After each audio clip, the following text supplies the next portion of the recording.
Assalamualaikum warahmatullahi wabarakatuh. Alhamdulillahirrabbilalamin. Assalatu wassalamu ala asrafil anbiya'i wal mursalin wa ala alihi wa sahbihi ajmain. Amma ba'du. Di sini saya akan mengulas sedikit tentang bacaan yang saya dapat dari artikel yang berjudul Tahrij Hadis. Tahrij al-Hadis. Yang pertama, urgensi Tahrij al-Hadis. Yang kedua, perkembangan Tahrij al-Hadis. Yang ketiga, definisi Tahrij al-Hadis. Yang keempat, metode Tahrij al-Hadis. Yang kelima, prinsip-prinsip dasar Tahrij al-Hadis. Dan yang keenam, manfaat Tahrij al-Hadis. Baiklah, di sini saya akan menjelaskan tentang urgensi Tahrij al-Hadis. Hadis memiliki kedudukan yang sangat penting di dalam Islam setelah Al-Quran. Namun, penjagaan terhadap hadis tidak seperti penjagaan terhadap Al-Quran. Sadar akan pentingnya hadis, para ulama klasik telah melakukan penyeleksian hadis dengan intensif agar hadis tetap dijaga kualitasnya. Sebagai alat ukur penilaian kualitas hadis, para ulama merumuskan kriteria kesahihan hadis, yaitu ketersambungan sanad, perawi yang bersifat adil dan dobit, tidak ada syadz dan ilat. Kemudian, seiring berjalannya waktu, kajian sanad dan matan sangat berkembang dan matang secara epistemologis. Berkembangnya kajian tersebut sangat berguna untuk menangkal adanya hadis palsu yang beredar di masyarakat. Ulama sangat memprihatinkan adanya hadis palsu yang beredar sehingga mendorong mereka membakukan standar kesahihan hadis yang kemudian berlanjut hingga penahrijan hadis. Baiklah, selanjutnya saya akan menjelaskan tentang perkembangan Tahrij al-Hadis. Sebagai disiplin ilmu, Tahrij hadis tumbuh dan berkembang dibanding ilmu-ilmu hadis yang lainnya. Namun, sebenarnya praktek Tahrij hadis sudah dilakukan pada awal perkembangan ulum al-hadis. Pada awalnya, tahrij dilakukan sebatas untuk mengetahui letak sebuah hadis pada sebuah kitab atau literatur. Sementara penelitian kualitas hadis hanya dilakukan jika diperlukan saja. Jadi, tahrij hadis akan terhenti jika sudah mengetahui sumber berupa kitab atau hadis yang menyebutkan sanadnya. Seiring berjalannya waktu, kajian hadis semakin surut serta penguasaan para ulama terhadap hadis juga berkurang, sehingga pengarang kitab tafsir dan fikih seringkali menyebutkan hadis yang kualitasnya tidak dipastikan. Hal tersebut mengundang keprihatinan para ulama sehingga mereka menulis karya yang disebut kitab-kitab tahrij.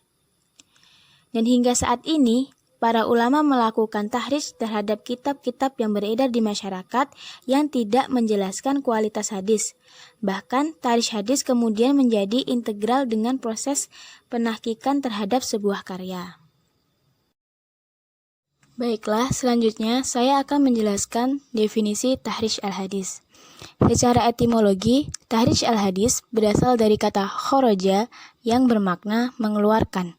Sedangkan secara terminologi, menurut Mahmud At-Tohan, beliau mendefinisikan tahrij al-hadis sebagai penelusuran lokasi hadis di dalam sumber-sumbernya yang asli yang menyebutkan hadis beserta sanadnya untuk dikaji kualitas hadisnya. Baiklah, di sini saya akan menjelaskan metode-metode tahrij al-hadis. Ada 5 metode atau cara untuk mentahrij al-hadis menurut Mahmud At-Tohan. Yang pertama, metode indeks nama sahabatnya. Pengguna metode ini harus meyakini terlebih dahulu sosok sahabat yang meriwayatkan hadis yang akan ditahrij, atau dengan cara mengetahui sahabat yang meriwayatkan dari hadis tersebut. Yang kedua, metode kata pertama dalam matan.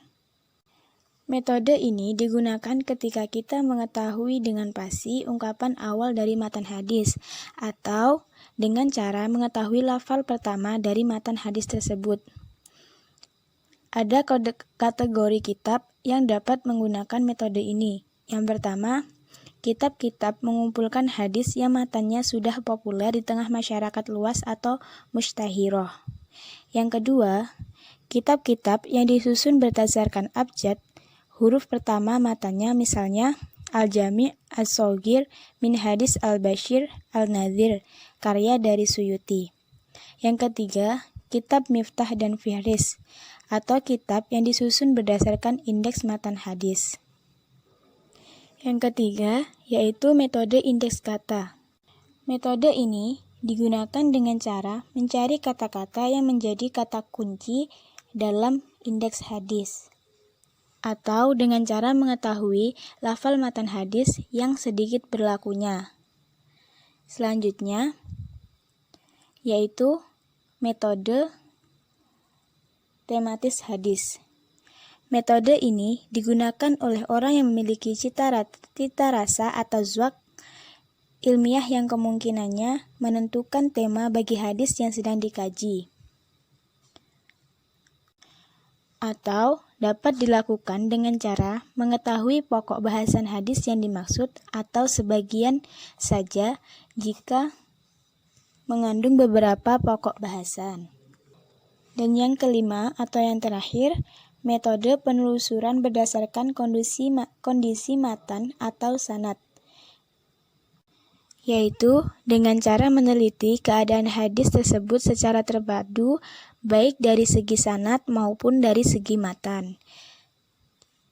Kelima metode ini dapat digunakan secara bersamaan atau dipilih salah satu yang paling memudahkan kita dalam melakukan penelusuran hadis.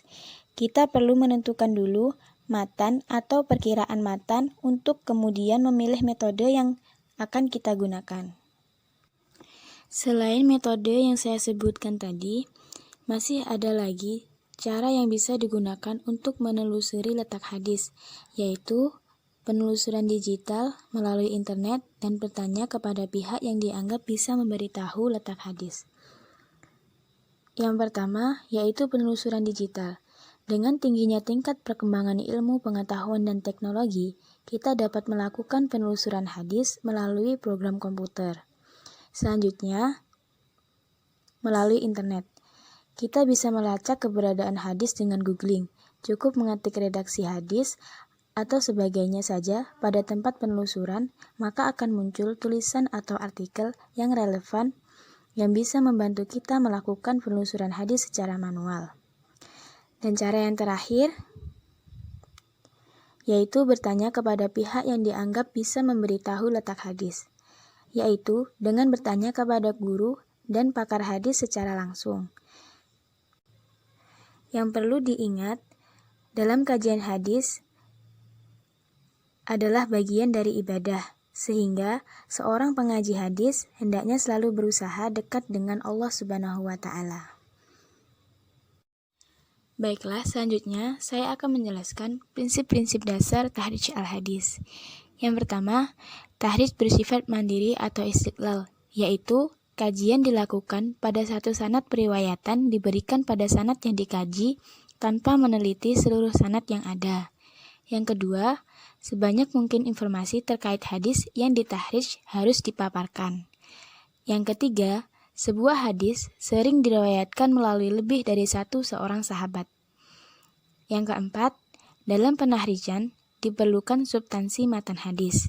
Yang kelima, tahrij hadis dilakukan berdasarkan substansi matan hadisnya, dalam arti mungkin kita mendapati beberapa sanad yang substansinya sesuai dengan yang kita kaji, sedangkan redaksional matan berbeda atau sebagian matannya diringkas. Yang keenam, tahrij hadis dilakukan dalam sebuah riwayat sehingga penilaian diberikan kepada riwayat itu. Yang ketujuh, penilaian terhadap seorang rawi merupakan ijtihad yang didasarkan data biografi yang tersebut dalam literatur biografi perawi atau tarajum ar-ruwat.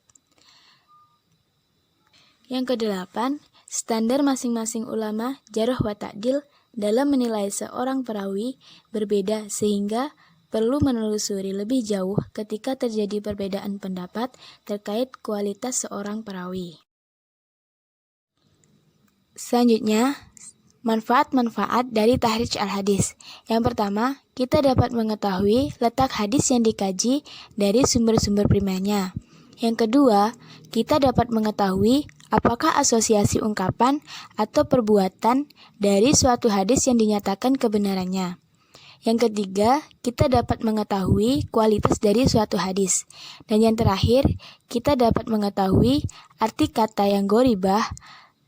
Kita juga dapat mengetahui asbab al-wurud, nasih wa mansuh, ketersambungan pada sanad atau inqita, kualitas dari sanad dengan perbandingan riwayat-riwayat yang ada.